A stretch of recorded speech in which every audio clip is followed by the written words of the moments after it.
Hablaremos hoy de las tentaciones de San Antonio. Atención.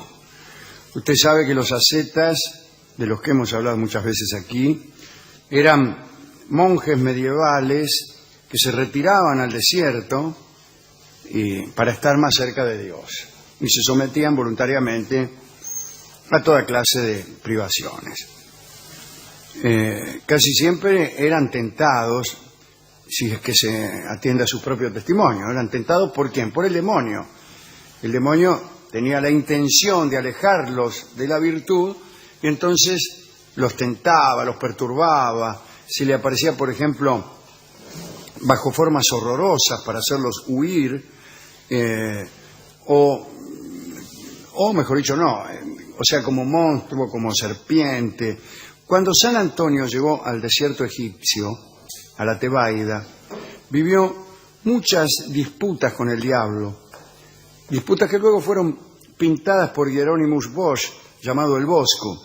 Parece que una noche una tropa infernal produjo un ruido tan intenso que toda la morada de Antonio fue sacudida. En realidad era una cueva de Morondanga. Imagínense, los anacoretas no van al Radisson. No, es un buen título para una novela. Sí, sí. Los anacoretas no van al Radisson. Bien, y sacudió toda la caverna. Se resquebrajaron las paredes y los demonios entraron desprolija y tumultuosamente y se presentaron bajo la forma de leones, osos, toros, etc. Antonio permaneció, sin embargo, en su caverna. Y los demonios también, no se iban, pero Antonio tampoco. Pasaron varios meses y parece que después de cada lance, después de cada sacudida, Antonio quedaba muerto de cansancio y de terror en el suelo, desmayado, pero nunca abandonó la caverna y mucho menos la vida ascética que había elegido. Pero si bien esto era lo clásico, después aparecieron las apariciones del diablo, ya bajo una forma no terrorífica, sino tentadora, bajo la forma de mujeres jóvenes y hermosas. Parece que Antonio se cruzó un día con una muchacha en el desierto. Ya el hecho tiene algo de inusual. Sí. Muy raro cruzarse con una muchacha en el desierto. Antonio siguió su camino, pero estaba seguro de haberse encontrado con el diablo. La verdad es que no se especifica si la mujer era una tentación diabólica o si se trataba simplemente de una peregrina. Pero el profesor Lacarrié dice que la distinción hubiera sido vana, puesto que para San Antonio, en tanto que asceta, todas las mujeres eran el diablo. Antonio murió en el año 356 a la edad de 105 años. Escribió su biógrafo lo siguiente, tengo aquí la biografía. Vivió hasta la vejez sin que sus fuerzas disminuyeran y ninguno de sus dientes cayó. Bueno, esto también tiene moraleja. Lo que quiere decir aquí el biógrafo es que si yo dejo pasar a todas las mujeres en el desierto y no las saludo, llegaré fuerte y con dientes hasta el día de mi muerte. Bueno, yo prefiero detenerme a saludar a las muchachas que no esa clase de vida. Pero hablemos de la tentación de San Pachón, que es la que más me gusta porque sufrió la tentación de alguien del pasado. Fíjese, San Pachón llevaba 40 años en el desierto, no hacía más que pensar en su salvación. Oh, mi salvación, mi salvación. Parecía Bilardo. Sí. Qué pensamiento lineal, por favor. Un día comenzó a atormentarlo algo y escribió, agarró un lápiz y escribió. Un día, habiéndose presentado el diablo en la forma de una joven etíope, a quien yo había visto en Etiopía un verano recogiendo trigo, me pareció que ella venía a sentarse sobre mis rodillas y me dio tal deseo de ofender a Dios que me sentí ultrajado de dolor. Tras darle un cachetazo a la chica, Sí, por favor. ella desapareció. Pudo resistirse, sin embargo, el santo, y le dio un cachetazo, fíjese, ¿no? Pero, aquí viene el detalle, la mano de San Pachón, todavía 2 años después, despedía tan mal olor que ni él mismo podía soportar su pestilencia. El sentido poético de esto es más bien extraño. Pero bueno, es cierto que algunos recuerdos son también fuerzas demoníacas que nos sitúan en una conducta de la cual no podemos salir. Recuerdos que nos empujan hacia una patología pecaminosa, cuando no hacia la locura. La tentación esta de San Pachón no es única. El diablo aparecía muchas veces bajo la forma de una mujer de maravillosa hermosura. Generalmente fingían estar extraviadas en el desierto y decían que se dirigían a cualquier lugar, ¿no? Y a veces se acercaban a los anacoretas y le pedían hospitalidad. Esto le sucedió a Juan de Egipto, según la historia de los monjes de Rufino. Un día, el diablo tomó la forma de una mujer bellísima y llegó hasta la caverna de Juan. ¿Quién es? Sí. Una joven extraviada. Fingió estar extenuada y le dijo: la noche me ha sorprendido en este desierto, a donde he venido para ocultarme. Permitidme, os suplico, descansar un poco en un rincón de vuestra celda, a fin de no ser devorada por las bestias. Me gusta la prosa de esta chica. Sí, bueno. A fin de no ser devorada por las bestias es algo que me enamora inmediatamente. Amén de ya las otras virtudes que venían, la joven extenuada, desierto, todo esto ya me enamoró. Pero cuando habló y dijo, a fin de no ser devorada por las bestias, me terminó de enamorar. Qué complicado que veo este panorama. Sí. Juan de Egipto aceptó y le preguntó cuáles eran los motivos que le obligaran a andar por el desierto. Le habrá dicho: y bien, señorita, dígame, ¿cuáles son los motivos que le obligan a andar por el desierto con esas ropas? Y dicen que ella lanzó en su discurso todo el veneno de sus encantos. Imagínese el discurso. Dice: señor, el deseo, qué sé yo qué, No puedo- no la soporto. llama de ardo y que el qué sé yo. Tengo que andar ligera de ropa. Claro, porque- y recorre Yo- tal parte con tal cosa en tus manos, que todo eso, que es señor. el discurso así, ¿no? Claro. le falta Bueno. la guaflera y Claro, estamos claro. Sin embargo, esto conmovió el espíritu del solitario. Y a estas palabras siguieron unas segundas, más dulces aún, y mezcladas con risas y caricias. Ja, ja, ja, ja, je, je, je, je. Y según la crónica, la mujer tuvo el atrevimiento de llevar las manos a las barbas, ajá, Sí. y al mentón de la zeta, ajá. Y según las crónicas, llegó a besarle la cabeza y hasta el cogote. Por favor. No tenía límites esa Sí. mujer. Ahora, qué precisión anatómica. Sí. O qué precisión metafórica. Sí. Condenado a 10 infiernos, Juan de Egipto quiso iniciar abrazos impúdicos. Le dijo: con permiso, voy a iniciar Pero- abrazos impúdicos. Pero ¿cómo lo va a anunciar? Por favor. Entonces el demonio se desvaneció entre sus manos como esos palitos de azúcar. Ah, Y mientras tanto lanzaba alaridos espantosos. Qué horrible que debe ser eso. Sí. Vos le decís a una mina que te provocó, ay, qué sé yo, bueno, está bien, dice. Voy a iniciar abrazos impúdicos. ¿y qué hace? Te escupís las manos y la abrazás a la mina Humo. y se te hace humo en los brazos y Y encima... alarido. ¡Ay, ay! Como si fuera un demonio. Digo yo, ¿a qué estamos jugando? Entonces, peor todavía, apareció un tropel de demonios que se agrupó alrededor de Juan de Egipto y comenzó a reírse, ja, ja, jara, jai, jai. Por haber sido tentado, Juan abandonó el desierto y se dedicó al comercio y fue feliz para siempre. Pero entonces le hizo bien. Sí, yo creo que sí.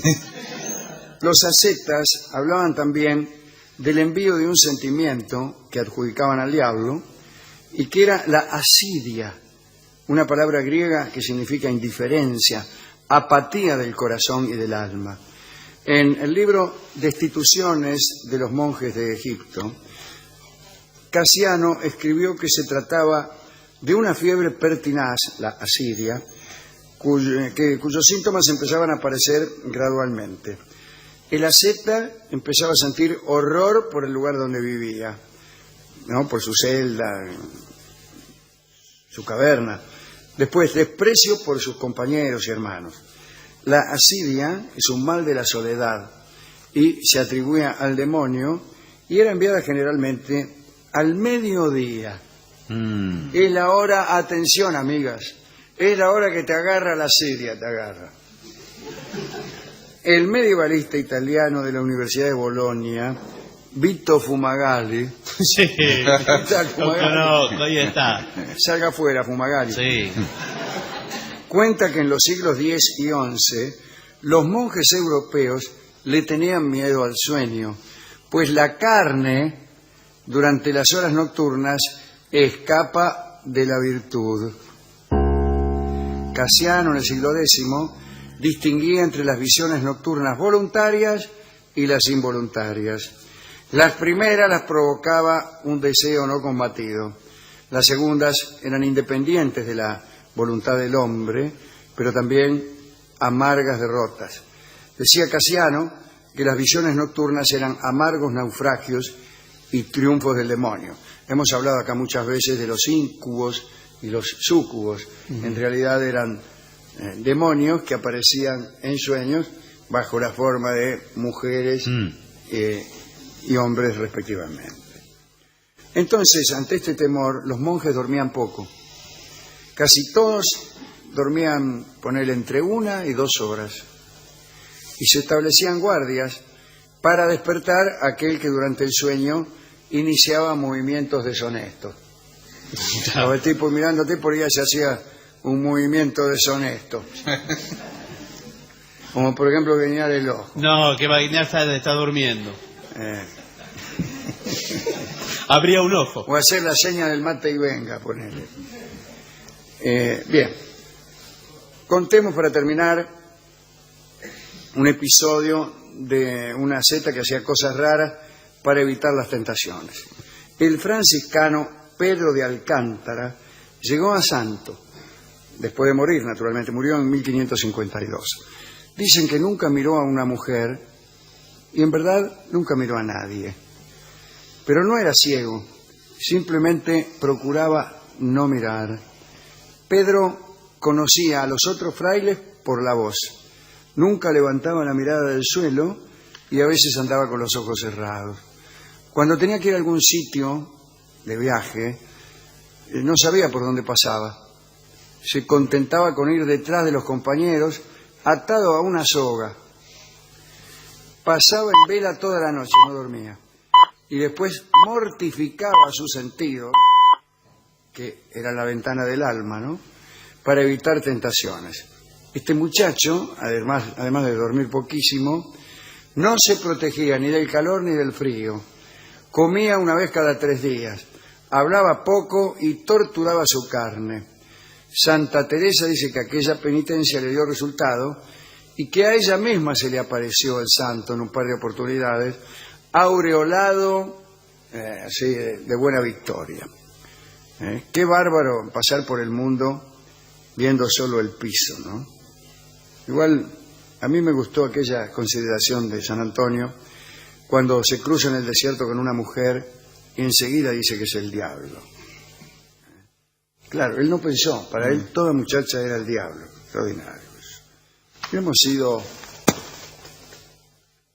Hoy sabemos que en general el diablo no son las mujeres, y si acaso son los hombres.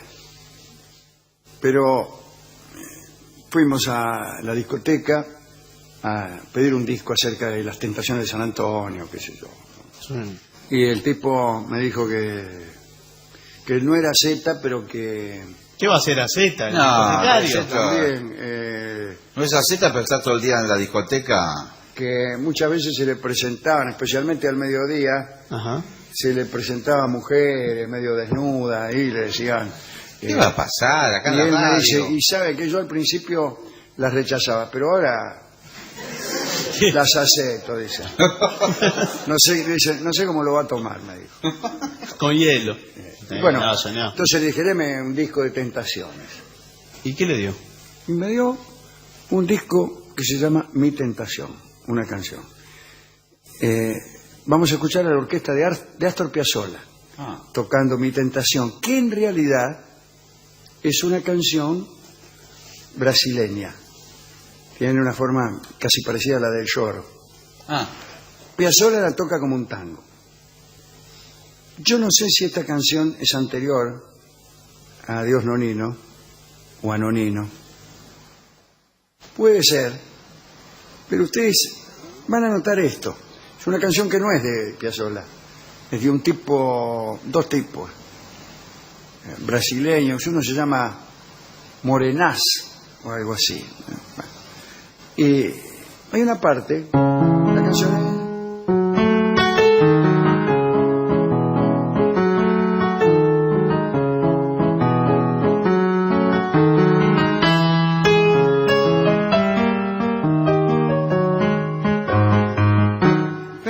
Hay una parte que hace así la canción. Después la va a tocar como tango.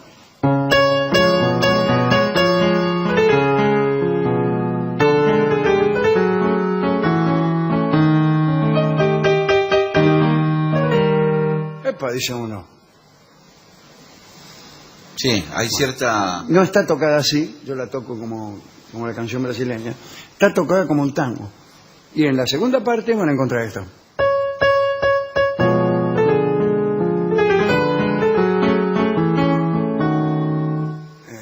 Eso es muy parecido. Sí. No estamos denunciando plagio, sino reconociendo antecedentes. Piazzolla no necesitaba plagiar a nadie. No. Y es lícito esto. Es lícito apropiarse de una referencia. Pero es raro, ¿no? Es raro y muy sugerente. Escuchamos entonces a la orquesta de Astor Piazzolla en Mi Tentación. Adelante. Hablaremos esta noche de Robert Graves y Laura Riding. Es la historia de una musa. Se hacía llamar Laura Riding, era poeta, conquistó a muchos escritores, pintores y músicos. El momento que contaremos fue el que pasó junto al poeta y novelista inglés Robert Graves, un artista de una gran importancia en nuestras vidas, en las vidas de los que estamos aquí, en mi vida. Es el autor de los mitos griegos, pero también del Bellocino de Oro, una novela cuyo primer capítulo solemos citar aquí para hablar del matriarcado. Es el autor de los mitos hebreos, en colaboración con otro ñato. De Rey Jesús, una novela que me ha gustado no mucho. Yo Claudio, naturalmente, y la continuación de Yo Claudio, que es Claudio el Dios y su esposa Mesalina. Se hizo una serie hace muchos años muy famosa que lo llenó de dinero a Graves. Y también, desde luego, La diosa blanca, que establece protocolos acerca del vínculo entre los mitos, la poesía, la inspiración. Bueno, Laura en realidad era Reichental de apellido antes de ser Riding. Nació en New York en 1901 de padres judíos que venían de Austria y Alemania. El papá era sastre, el papá de Laura. No tenían unguita, no tenían. Laura era muy inteligente y terminó la secundaria con becas y la mandaron a estudiar a la Universidad de Cornell. Allí conoció y se casó con un señor llamado Luis Gottschalk, un profesor de historia antigua. Hay que casarse con un profesor de historia antigua. Laura pronto empezó a escribir y a publicar poesía y cambió su nombre por el de Laura Reading. En 1925 se integró al grupo de poetas conocidos como Los Fugitivos, quienes editaban una revista con ese mismo título. Por estos tiempos, Graves ya era un poeta e investigador helenista, era en realidad, ¿no?, de cierta relevancia. Pero él no andaba muy bien, se sentía el más débil de todos los hombres del mundo, había luchado en la Primera Guerra, había quedado con unos terrores que lo volvían loco. Además, tenía una enorme desazón que traducía en el siguiente pensamiento, en el siguiente e interesante pensamiento. Si la ética burguesa había desembocado en tanto horror, había que pensar todo otra vez y reorganizar un modo de habitar el mundo que se había mostrado ya como enloquecido. Graves estaba casado con Nancy Nicholson y tenía 4 hijos. Laura Reading, desde el grupo Los Fugitivos, también quería crear un nuevo orden moral, una revolución que, según ella, debían encabezar los poetas. Laura tenía 24 años cuando, esto era ya 1925, entró en contacto por carta con Robert Graves.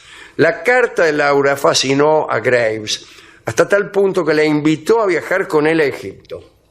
Eso te tiene que gustar mucho, una carta de una desconocida. Recibí su amable carta del día 24. La invito a viajar a Egipto. Dice, Graves había firmado un contrato para dar clases en el Cairo por 3 años. Bien. Laura hizo las valijas, dejó a su marido y a todos sus novios y viajó al encuentro del poeta. Uno de los fundadores de Los Fugitivos, el poeta Alan Tate, que había tenido un romance con Laura, escribió. Leo lo que escribió uno de los novios de Laura. Mira. Aquí la carta original. Esta es la carta. Presiento un desastre. Laura es sin duda la mujer más loca que he conocido nunca. Y si Graves no está ya loco, lo cual me siento inclinado a sospechar, dado que ha invitado a ciegas a una señora a la que ha leído pero nunca ha visto, se convertirá en un maníaco antes de un mes. Esto es lo que escribía Alan Tate. La búsqueda, ya voy, de una nueva moralidad entre los grupos poéticos pasaba por las relaciones familiares y sexuales, discúlpenme. Bueno. Los jóvenes poetas de esos tiempos habían decidido vivir sus amores al margen de los prejuicios burgueses, señor. Abran cancha. Cuando llegó a Egipto, Graves vio a Laura y se enamoró al instante. Dicen que tras algunas conversaciones se consolidó un ménage à trois, que Laura bautizó como la Trinidad. Claro. Bueno, Laura estaba instalada en una habitación con escritorio en la planta superior de la casa. Nancy y los chicos se instalaron en la planta baja. Sí. Dicen sus biógrafos que Graves subía y bajaba escaleras loco de contento. Señor. Había encontrado su pareja intelectual en Laura Reading y una presencia poderosa como para sacarlo de su aplastamiento y dar a su poesía un nuevo rumbo. Nancy encontró en Laura a una amiga que comprendía sus ideas feministas y le estaba agradecido por el efecto beneficioso que ella ejercía sobre Robert. Pero aquella rutina, ya sabía yo, trajo algunos problemas. Laura dijo que la casa del Cairo estaba embrujada. Entonces todos empezaron a sentirse mal. Graves, asustado, rompió el contrato y se volvieron a Inglaterra. Allí Nancy intentó adaptarse a la Trinidad, pero no pudo. En Egipto, un ménage à trois era un poco más clandestino que en Inglaterra. Nancy se fue a vivir con los chicos a una vieja barcaza sobre el Támesis. Declaró el padre de Nancy, el viejo. ¿Qué dijo? Aquí tengo la declaración. Apareció. Parece una pena que ahora que los turcos han abandonado la poligamia, Robert se haya decidido a adoptarla. Era parecido al otro tipo, era pariente. Hablaban parecido. Sí, sí. A todo esto, Laura seguía amándose con Graves, pero llevaba un retrato de Nancy colgado del cogote. Laura escribía mucho también, en ocasiones en colaboración con Graves. Adquirieron una imprenta. Se ve que los echaron de la radio. Y pronto comenzaron a publicar pequeñas ediciones de libros. Algunos ponderan a Laura como poeta, otros dicen que era ininteligible. Bueno, según Wagenberg, no son ideas contradictorias. Claro. Bien. De las obras de Riding se vendían pocas copias, pero tenía mucho predicamento sobre muchos intelectuales. Tiempo después, Nancy volvió a visitar a Robert y a Laura, que ya era quien dominaba la situación, ¿no? Y empezó a formar su propia corte, porque Laura se consideraba una diosa. Muchos se acercaban a aquel círculo sagrado con el humilde afán de venerarla. Así vivieron 4 años hasta los hechos que sucedieron en 1929. Laura invitó al poeta irlandés Geoffrey Phoebus a Londres. No lo conocía, pero lo invitó igual. No lo Uno conocía. de los mejores poetas. ¿Y de dónde lo conoce usted? Si no lo conocía ni ella. Y ya lo conoce usted Soy un también. gran lector de poesía, señor. Bien. Bueno, el contacto había sido por carta, porque Phoebus le había mandado unas cartas y Laura lo invitó. Y llegó con su mujer, Phoebus, Nora, la esposa, y fueron recibidos por la Trinidad. Lo incorporaron. Sí. Primero a Nora le habían dejado en un hotel e instalaron a Phoebus en la casa y quemaron todas sus posesiones. Sí. Porque Laura decía que estaban contaminadas por un matrimonio infeliz. ¿Vio cómo son las cosas? Sí. Bueno, y agarraron a Phoebus, se lo llevaron a una pieza y Laura le prometió que a través del sexo lo iba a salvar. Le prometió la salvación personal a través del sexo. Robert aceptaba la situación, un poco destrozado y un poco entusiasmado. A los 3 meses, Phoebus se asustó y se escapó de Londres. Lo fueron a buscar y lo localizaron en Francia. Se presentaron los 3 ante Phoebus. Los 3, quiero decir, Graves, Laura y Nancy, la mujer de Chiclana, de Graves. Zarratea y Paso. Y el tipo se aterrorizó y quiso llamar a la cana.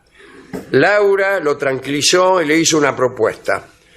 Argumentó que se habían equivocado al no incluir a Nora, la mujer de Phoebus, en el círculo. Laura le dijo que en vez de un ménage à quatre, como había ya, sería un ménage à cinq. Estupendo.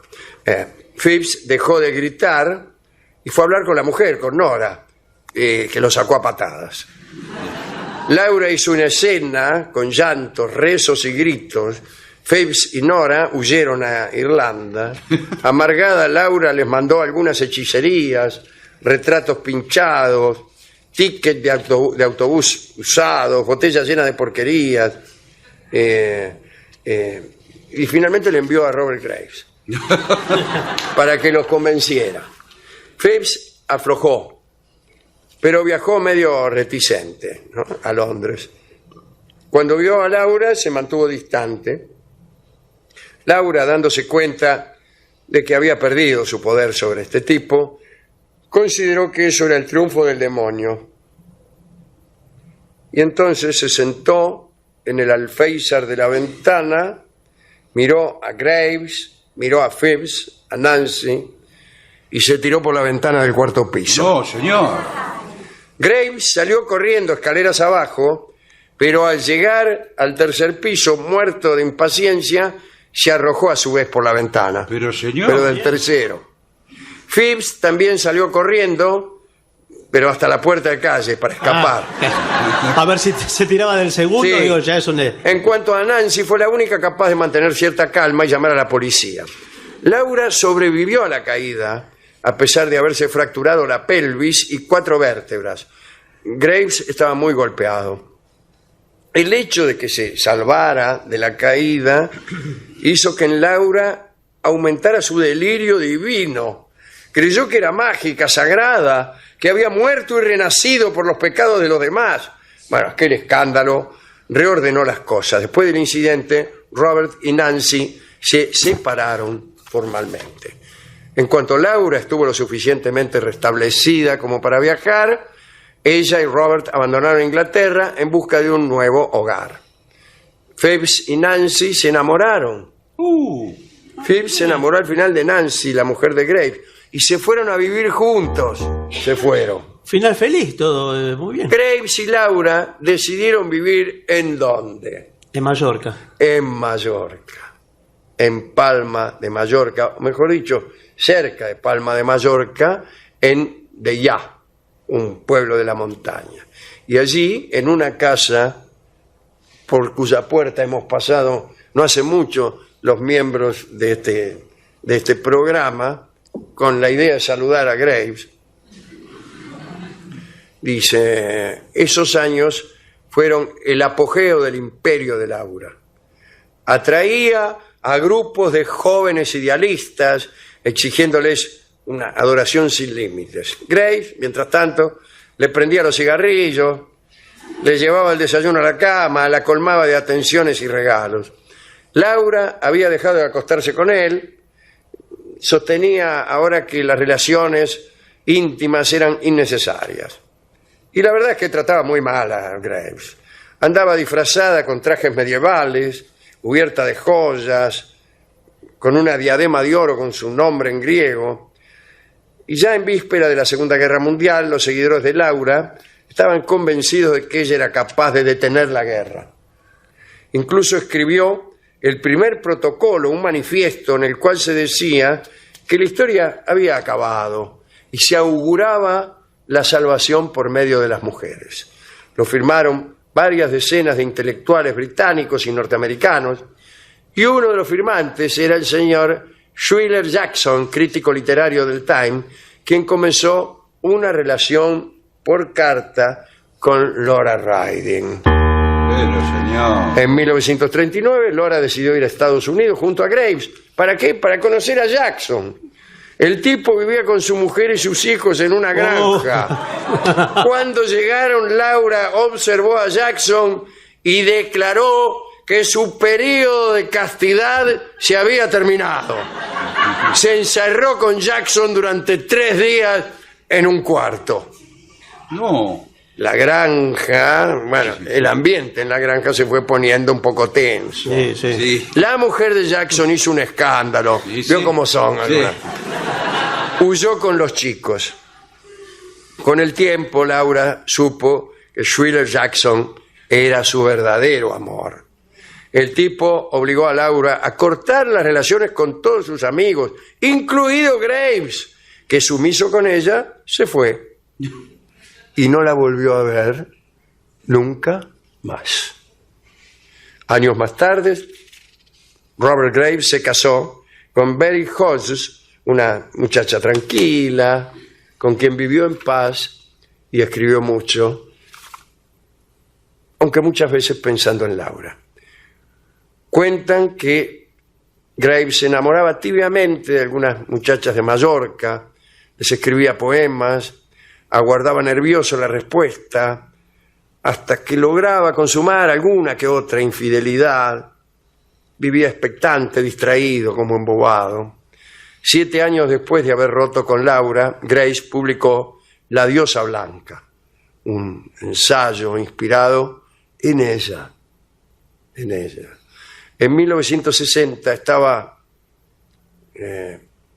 todavía tan enamorado como para añadir un epílogo a su obra, un epílogo que alguna vez hemos copiado, que dice: ningún poeta adquiere conciencia de la musa si no es por medio de su experiencia con una mujer en la que la diosa reside hasta cierto punto. La diosa blanca era para Graves la diosa de los pueblos matriarcales, la triple diosa, que era al mismo tiempo la doncella, la madre y la hechicera. Era el pensamiento místico de Graves, un pensamiento, no diré feminista, un pensamiento matriarcal. Jackson y Laura se casaron. Vivieron aislados y miserablemente. Ella murió hace poco, en 1991. Y nosotros, hace poquito, hemos pasado por la puerta de la casa de Graves en De Ya. Hemos visitado un cementerio muy pequeño que hay en la cumbre de un pequeño cerro, donde algunos tenían apellidos que tenían que ver con Graves, ¿no? Algunos de los enterrados allí. Bueno, ¿a quién podemos dedicar esta charla? A Laura Riding, Sí. qué tipa, ¿eh? Y a Nora, que quedó Sí, ahí. a la Nora. mujer de... Sí. Mira. Qué cosa, ¿eh? Parece que terminara bien, porque todos se quedan con alguien. Bueno, un poco sí. Para mí termina bien, así. Dios mío, yo cuando pasé no sabía tantas de estas cosas, ¿eh? Si no, no sé si hubiera pasado. Pasamos todos, estábamos todos. Menos Barton, Sí. que no había llegado a tiempo con su avión ese mismo día y le estaba dando vueltas con el avión alrededor del aeropuerto de Palma de Mallorca sin atreverse a aterrizar. Nosotros vamos a escuchar ahora, hablando de Laura, el dúo de amor de Lo que me costó el amor de Laura, que va a cantar Julia Senko, maravillosamente, y yo míseramente. Adelante.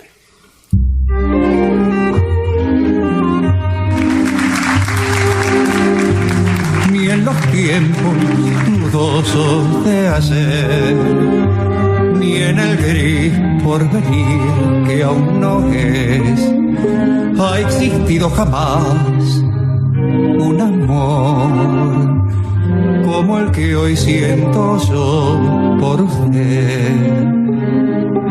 Brillan las constelaciones, su indiferencia estelar. Las estrellas no tienen pasiones, las galaxias no saben amar.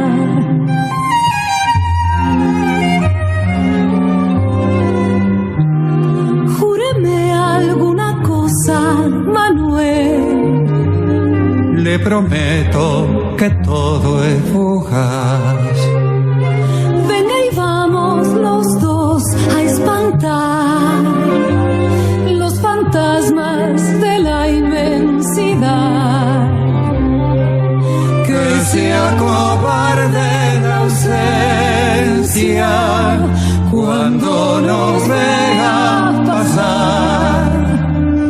Ay, Laurita de mi alma, Ay, mi vida, un amor como el nuestro no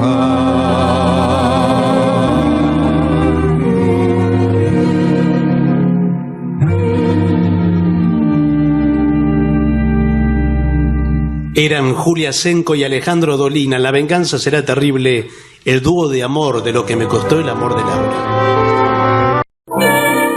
Hoy vamos a hablar de Priesnitz. Se escuchará en la lejanía la siguiente pregunta: ¿quién demonios es Priesnitz? Vamos a ver, no era un señor muy importante, pero al menos era extravagante. Durante el siglo XIX se pusieron de moda las abluciones curativas o fecundantes, es decir, baños que convertían al titular en una persona fecunda o sana. Muchísima gente visitaba distintas aguas benéficas y milagrosas, promocionadas en distintas ciudades por mercaderes que estaban interesados en que uno se pegara una enjuagada aquí o allá.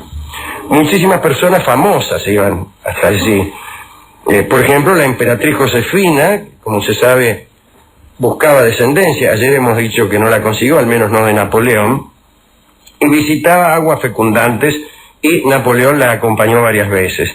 También Eugenia de Montijo, la mujer del otro Napoleón, Napoleón III, concurría con su esposo cada vez que se enteraba de la existencia de alguna fuente prodigiosa. Aparecían en todas partes y cambiaban cada año. Un año se ponían de moda las de aquí, que te curaban la escarlatina. Al año siguiente, unas que te hacían tener hijos en menos que un gallo canta.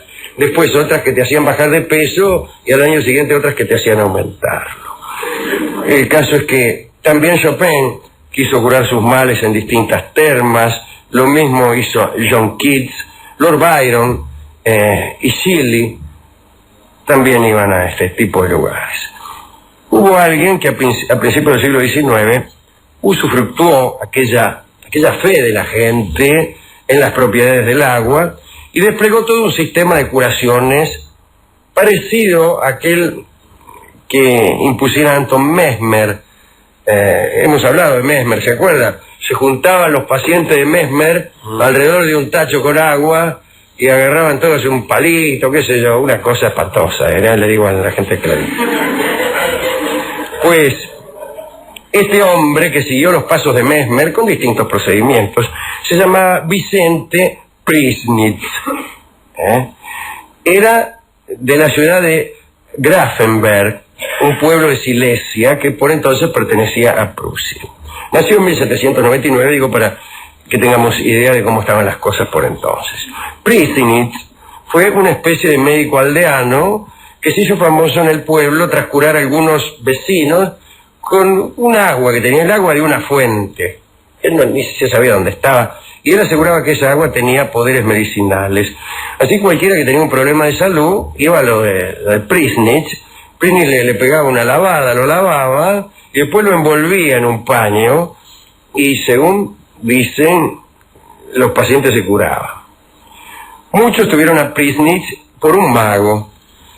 Su esponja, ya que usaba una esponja, y su agua tenían para muchos fuerzas ocultas. Pero no. Hay que tener en cuenta que se trata de una época oscura en que la gente era muy supersticiosa, no como hoy, en que solamente una superstición nos alienta, que es la de la ciencia. El obispo de Vogelseifen lo amenazó con la cárcel. Dijo, te voy a mandar en canas con una gran siesta. Pero cuando aquel religioso, es decir, el obispo de Vogelseifen, llamó a Priesnitz para que lo salvara, lo salvó nomás. Y entonces el obispo de Vogelseifen comenzó a elogiar a Priesnitz, incluso desde el púlpito donde predicaba. Y las visitas aumentaron naturalmente. No dice aquí si es que el obispo de Vogelseifen iba prendido con Priesnitz. Pero el caso es que la comunidad médica no veía con mucha simpatía aquellas curaciones a fuerza de enjuagadas y se fueron a quejar ante el rey Federico III de Hohenzollern, que como saben ustedes es una familia, no es que el país se llamara Hohenzollern, el país presumiblemente se llamaba Prusia. Los Hohenzollern eran los que mandaban en Prusia, así como los Habsburgo mandaban en Austria y así. Más tarde, 3 funcionarios llegaron hasta la casa de Priesnitz para investigar, a ver cómo era este asunto. Muy bien. Lo primero que hicieron fue pegarle una inspección a las bañaderas. Bueno, no encontraron nada raro, pero creyendo que algo podía ocultarse, le embargaron la esponja y le comunicaron que tendría que lavar a los enfermos solo con la mano, por si es que la esponja ocultaba algo.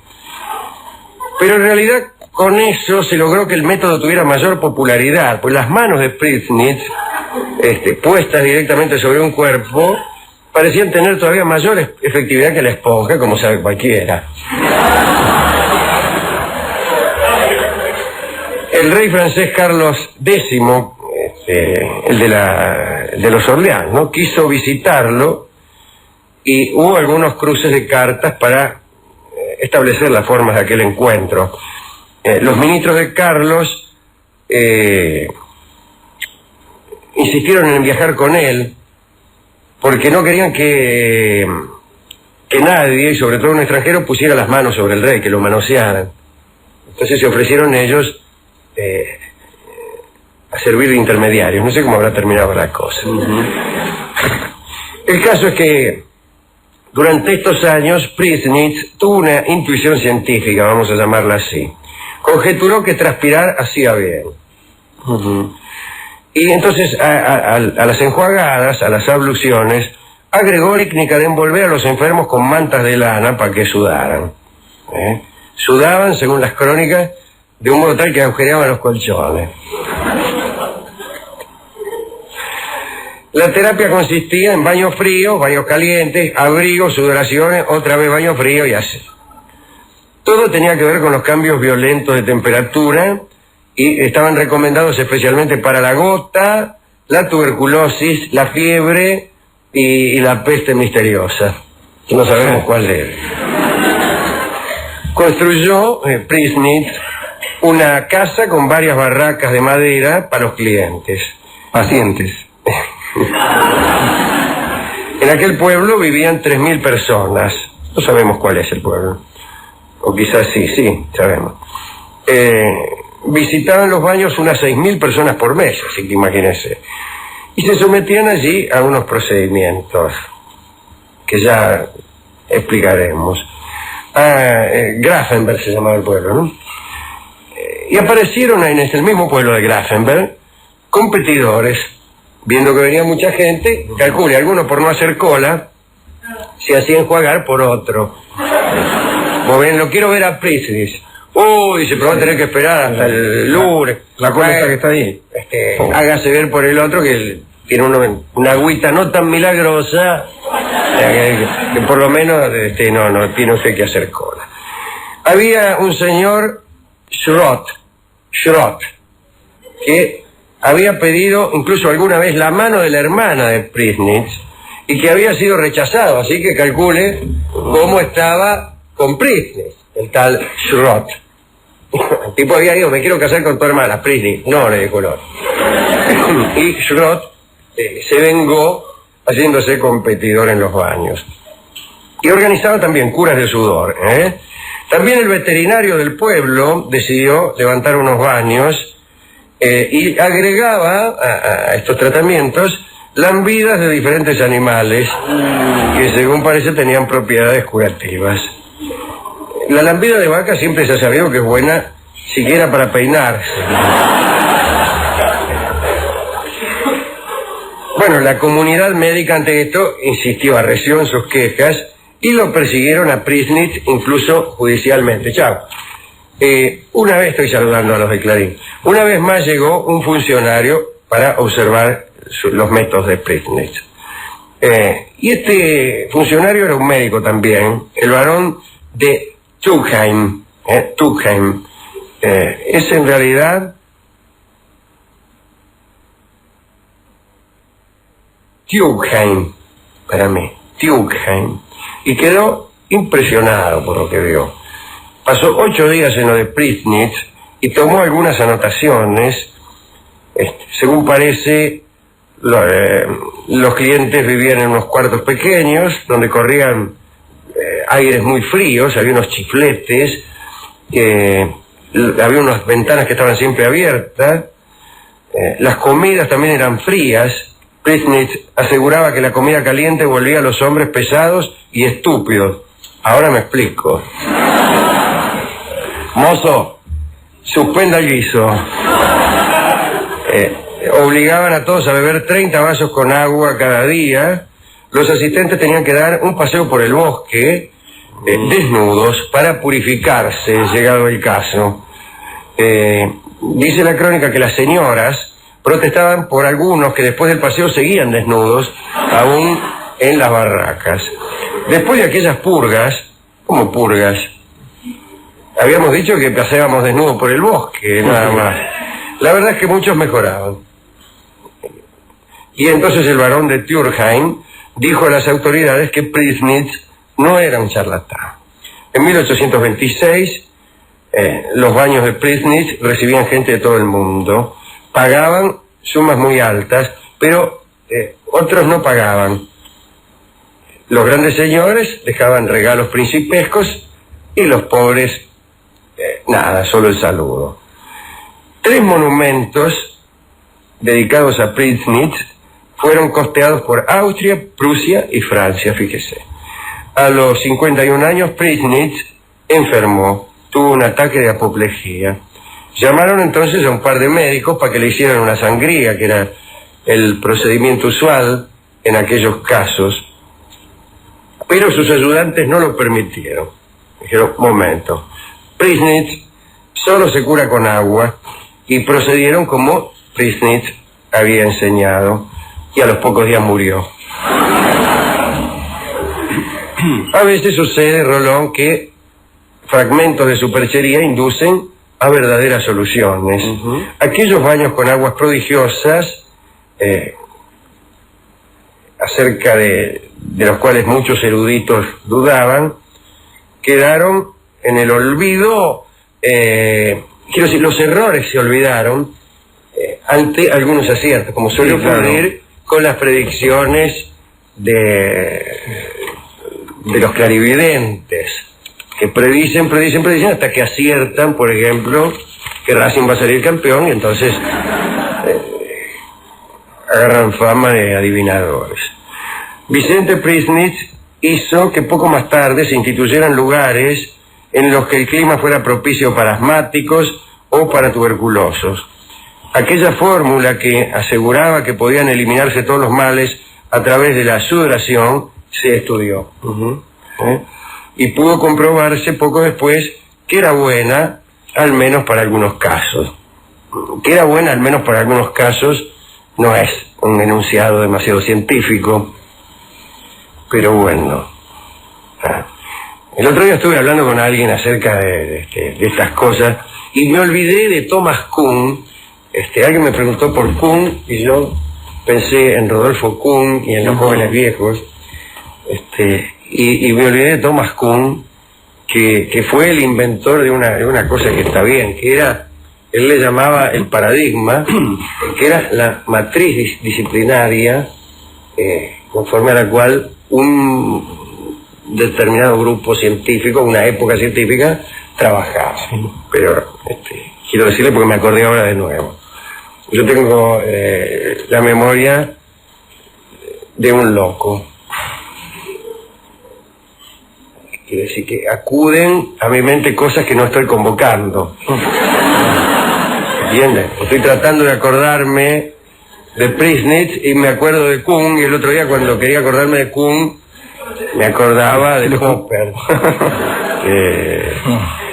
Y así me pasa en algunos casos, cuando trato de acordarme de una dama, porque esta dama tiene un juicio favorable acerca de mí, y me acuerdo de otras damas que son mayoría y que tienen otro paradigma y otra matriz disciplinaria conforme a la cual yo soy un imbécil.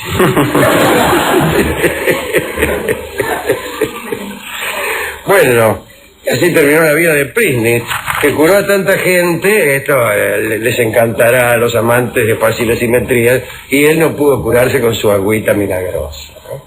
Lo curioso es que Prisnitz no usaba una fuente determinada, usaba agua cualquiera. Así que no se sabe dónde está el milagro. En otros casos se hacían famosas unas aguas porque se creía que esas aguas poseían, vaya a saber qué componentes mágicos. ¿Usted cree en las aguas mágicas? ¿En las aguas mágicas? No. No, yo ya le dije que no. Yo creo solamente en el Triángulo de las Bermudas y en los mormones, creía. Y en los mormones, pero ahora estoy empezando a dudar. Ah, sí. Pero no en las aguas mágicas. Ajá. Me hace gracia esa gente que es supersticiosa en una cosa y absolutamente escéptica en otras, sin que se note qué es lo que cambia, cuál es el paradigma. Exactamente. ¿Entiendes? Entonces dice, no, dice, ¿vos crees en el Triángulo de las Bermudas? No, ¿cómo voy a creer esas cosas? Esas son supercherías, ¿dónde está la demostración? ¿Qué sé yo? No hay... muy científico. Sí. Después te dice, ¿y vos crees en el horóscopo de fulano? Sí, en ese sí creo. ¿Y por qué? Y no sé, pero a ese creo. Y siguen tan tranquilos por la vida. Bueno, algo de esto había... eso no estaría mal, no estaría mal, si en el primer argumento, no creo en el Triángulo de las Bermudas, no hubieran utilizado consideraciones de carácter general acerca de lo que no está demostrado. Pero dice, yo no creo en nada que no esté demostrado, salvo en tal cosa. ¿Me entiende? Porque usted puede admitir, mire, yo admito la existencia de fantasmas, pero algunos me parecen que son inventados. Entonces, si admito la existencia de fantasmas, puedo no creer en algunos, porque puedo creer que no son fantasmas, sino ocurrencias de charlatanes. Y en otros sí. Pero si yo, para no creer en el fantasma del teatro Drury Lane, uso el argumento de los fantasmas no existen, después no puedo creer en otro fantasma de la siguiente cuadra. Dice, los fantasmas no existen, pero este sí. Sí, claro. ¿Entiendes? No, digo, algo de esto habían aquellos que fueron a controlar a este buen señor, porque, digo, dudaban del agua, pero le daban un cierto poder a lo que pudiera hacer con la esponja. Claro, claro. Es decir, como si fuera interesante. Le afanaron la esponja, claro. que adentro de la esponja había una trampa. O sea, algo podía haber, en definitiva, claro, ahí, ¿no? Bueno, entonces, a todos los psicoanalistas, magos...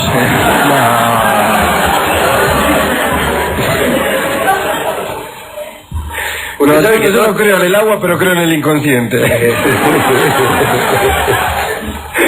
De todos modos, bueno, está bien. Usted sabe que también el psicoanálisis ha tenido sus buscadores de fantasmas, claro, y los tiene todavía, entre ellos el que yo he citado. Sí. Bueno, y aquellos, Alejandro, que iban y hacían la cola larga. Porque querían... ¿Cómo que le hacían la cola? La cola larga, digo, ¿se acuerda esto? Que había una cola larga para atenderse con este y casi nadie para atenderse con el otro, que hacían milagros más chiquitos. Aquellos que saben esperar y esperar más tiempo, hacer la cola más larga, grande, claro, apuntando a lo mejor. Qué desastre el conformarse con triunfos pequeños. Qué cosa, Está mal eso, es preferible hacer la cola, la larga cola para ver al principal, la larga cola para bailar con la más linda, en lugar de conformarse con una más o menos. Pero claro, a veces uno no se conforma con triunfos pequeños y tampoco se anota un triunfo grande, pero me parece que una derrota grande es mejor que un triunfo pequeño. Así que nosotros, discúlpeme señor Schrott, pero estamos en la cola de Prisnitz. Sí, señor. Bueno, muy bien. Hemos ido a la discoteca a buscar discos sobre personas que supieran curar toda clase de enfermedades con el agua. Con el agua. No hay. ¿No hay? Hay. No le quisieron nada. Hay un tango muy viejo que se llama El Arroyito, que toca Juanjo Domínguez, un tango de Castriota. Castriota es el de Mi Noche Triste, Castriota. Había escrito un tango para piano que se llamaba Lita, y después vino Contursi, que fue el primero que tuvo la idea de ponerle letra a los tangos. Bueno. Y este Castriota es el autor del tango El Arroyito, que toca Juanjo Domínguez, y que también es un tango milagroso. Milagroso en un sentido muy pequeño y muy doméstico. El tango necesariamente tiene que producir fenómenos cercanos, íntimos y domésticos. No me parece. El tango wagneriano es una cosa que no acabo de entender. Entonces, ¿qué clase de milagros pequeños? Cura cosas muy chiquitas. Cura el hipo, por ejemplo. O cura la picazón, te saca un aire. Mínimas cosas. Una legaña te desaparece escuchando el tango El Arroyito. Mejora un poco el aliento, refresca. No más que eso, Alguna gente oye El Arroyito creyendo que es acumulativo el poder medicinal de este tango. No lo es. Da lo mismo oírlo una vez que 1000. No se agrega. Lo mismo que los microbios. ¿Qué pasa con los microbios? Usted lo ataca un microbio, sí. Se agarra un resfrío. Sí. Cuando lo atacan 2 microbios también se agarra un resfrío, no 2 resfríos. No, claro, no. Si no, uno podría ser aniquilado por patotas microbianas que vinieran a sorprenderlo indefenso. Esa es una verdadera suerte, que a uno después que lo agarró el primer microbio, ya pueden venir todos los que quieren. Como sucede en tantos órdenes de la vida. Claro.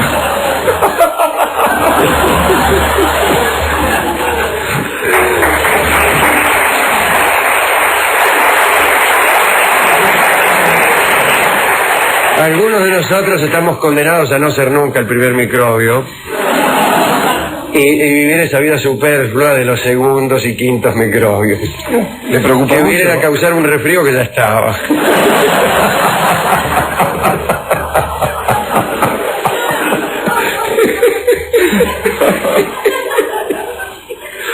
Bueno, entonces vamos a escuchar finalmente a Juanjo Domínguez en el tango El Arroyito, esperando que les cause algún bienestar. Adelante, Juanjo.